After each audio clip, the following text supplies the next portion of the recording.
Hello बच्चों, तो आज हम पढ़ेंगे कक्षा 7 के विज्ञान विषय का 7वां चैप्टर का 5वां लेक्चर। ठीक है, ये इसमें मौसम संबंधी बारों के बारे में पढ़ रहे थे। तो उष्णकटिबंधीय वर्षावन के बारे में आज हम पढ़ेंगे। तो उष्णकटिबंधीय वर्षावन क्षेत्रों की जलवायु सामान्यतः गर्म होती है क्योंकि यह क्षेत्र भूमध्य रेखा के आसपास स्थित होते हैं। तो हम यहाँ देखेंगे कि क्या आप जानते हैं कि कुछ प्रवासी पक्षी अपने आवास की चरम जलवायु परिस्थितियों से बचने के लिए 15,000 किलोमीटर तक की यात्रा करते हैं। सामान्यतः ये अधिक ऊंचाई पर उड़ान भरते हैं जहाँ वायु प्रवाह उड़ान में सहायक होता है। इस ऊंचाई की शीत स्थितियाँ उनकी उड़ान पेशियों द्वारा उत्पन्न ऊष्मा का विसरण आसानी से कर देती हैं। लेकिन आश्चर्य की बात यह है कि प्रवासी पक्षी वर्षा दर वर्ष एक स्थान पर कैसे आते हैं, यह एक रहस्य है। ऐसा लगता है कि इन पक्षियों में दिशा का सहभोज होता है और ये जानते हैं कि किस दिशा में उड़ना है। मार्गदर्शन के लिए संभवतः कुछ भू चिन्हों लैंडमार्कों का उपयोग करते हैं। संभवतः अनेक पक्षी को दिन में सूर्य और रात्रि में तारों से मार्गदर्शन मिलता है।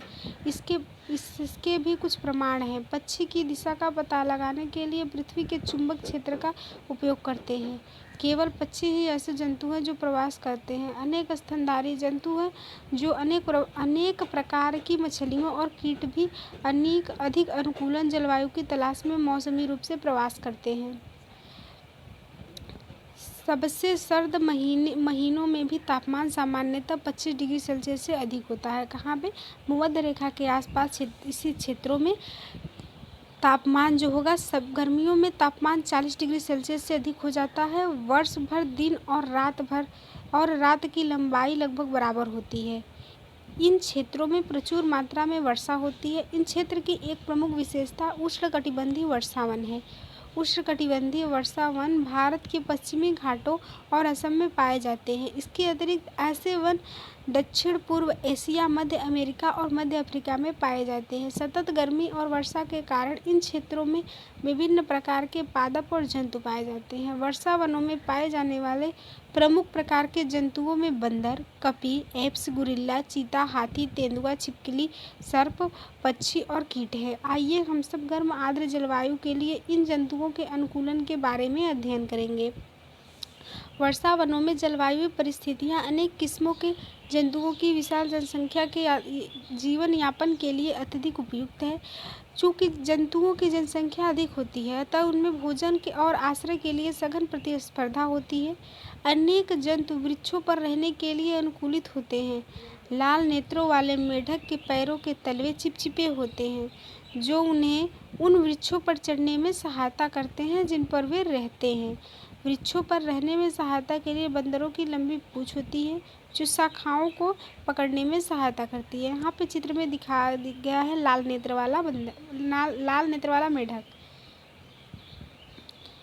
इनके हाथ पैर ऐसे होते हैं जिससे आसानी से शाखाओं को थामे रहते हैं। इसमें न्यूयॉर्क में मंकी दिखाया गया है।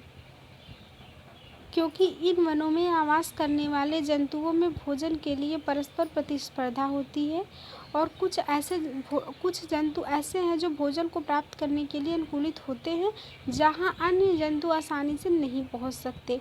उदाहरण के लिए, जिसकी सहायता से वे शाखाओं पर लगे फलों तक पहुंच पाते हैं जो कमज़ोर होते हैं और उसका भार नहीं सह सकते। तो उष्णकटिबंधीय वनों में पाए जाने वाले अनेक जंतुओं में सुनने की संवेदनशील, तीव्र दृष्टि, मोटी त्वचा और ऐसे वर्ण की त्वचा होती है जो उन्हें आसपास के क्षेत्रों के साथ मिलकर छमावरण करने में सहायक होती है और उनकी परभक्षियों से रक्षा करती है। उदाहरण के लिए, बिलाव परिवार के जंतुओं शेर और चीता की मोटी खाल होती है तथा उनकी सुनने की शक्ति संवेदनशील होती है। लॉयन टेल्ड लंगूर, जिसकी दाढ़ी वाला ऐप भी कहते हैं, पश्चिमी घाट के वर्षावनों में पाया जाता है। इससे सबसे प्रमुख विशेषता इसकी चांदी जैसी सफ़ेद अयाल है जो सिर के चारों ओर गालों और चुंबक तक रहती है। यह वृक्षों पर आसानी से चढ़ जाता है और अपने जीवन का अधिकांश समय पृथ्वी पर ही व्यतीत करता है। यह मुख्यतः फल खाता है और बीज, कोमल पत्तियों, तने, पुष्प और कलियां भी खाता है। लायन टेल्ड लंगूर वृक्षों की छाल में वास करने वाले कीटों की तलाश में रहता है। चूँकि यह लंगूर वृक्षों पर पर्याप्त भोजन जुटा पाने में समर्थ होते हैं, अतः वे भूमि पर यदाकदा ही आते हैं। ठीक है, तो भारतीय उष्णकटिबंधीय वर्षावन का एक अन्य परिचित जंतु है हाथी। हाथी अनेक प्रकार के से वर्षावनों की परिस्थितियों के लिए अनुकूलित होते हैं। और इनकी सूंड को ध्यान से देखिए, जिसका उपयोग वह नाक के रूप में करता है। लंबी सूंड से इसकी सूंघने की शक्ति बहुत अच्छी हो जाती है।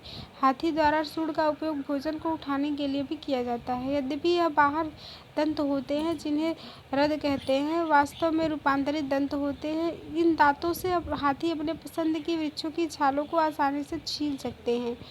अतः भोजन के लिए स्पर्धा के बावजूद हाथी आसानी से अपना भोजन जुटाने में समर्थ होते हैं। हाथी के लंबे बड़े कान बहुत हल्के ध्वनि को भी सुनने में सहायक होते हैं।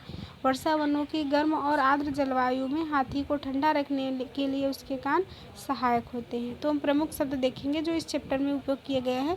अनुकूलन। अनुकूलन यानी कि उस जलवायु में रहने के लिए अपने आप को अनुकूलित बनाना अनुकूलन कहलाता है। और जलवायु क्या होता है? भिन्न भिन्न स्थानों पर जलवायु अलग अलग पाई जाती है। मौसम के घटक क्या है? आर्द्रता, अधिक तापमान, प्रवास यानी एक स्थान से दूसरे स्थान पर जाके रहना, न्यूनतम तापमान, ध्रुवीय क्षेत्र, उष्णकटिबंधीय वर्षावन और उष्णकटिबंधीय क्षेत्र मौसमी आदि इस चैप्टर के प्रमुख शब्द थे। इस लेसन में बस इतना ही। Thank you.